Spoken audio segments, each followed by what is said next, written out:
My mother-in-law insisted on planning my baby shower to show everyone how it's properly done, so I announced we were naming the baby after my own mother instead. The silence that followed was beautiful. Meredith's face went from smug satisfaction to confusion to rage in 3 seconds flat. "Surely you mean we'll use my mother's name," she said, forcing a laugh. "It's tradition.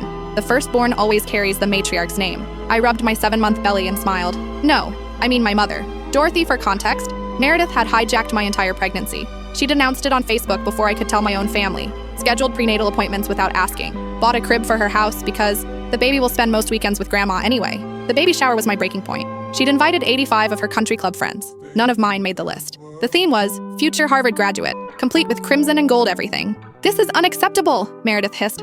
"I've already monogrammed everything with V for Victoria."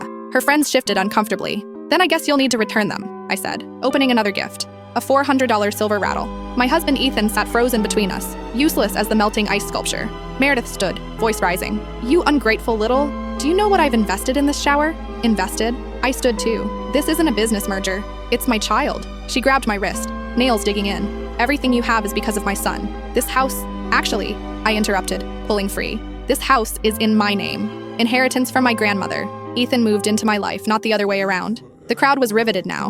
Meredith's mask slipped completely. "You trapped him with this pregnancy. He was going to propose to the Davidson girl before he chose me? Before he fell in love with someone who didn't need his trust fund?" She lunged forward, trying to grab the gift I was holding, a handmade quilt from my grandmother's pattern, the only gift from my side. I stepped back. She stumbled, catching herself on the dessert table. The Tower of Petit Fours collapsed, covering her in pink frosting. While she shrieked, I addressed her guests. "Thank you all for coming. Please help yourselves to champagne. Meredith's portion of this shower is concluded." I walked inside and locked the door. Through the window, I watched her friends scatter. She pounded on the glass, mascara streaming.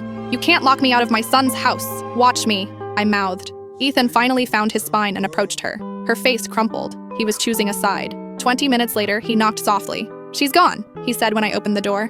"I should have stopped this months ago." "Yes, you should have." We sat in the party ruins. Overturned chairs, deflating balloons. "Dorothy's a nice name," he said finally.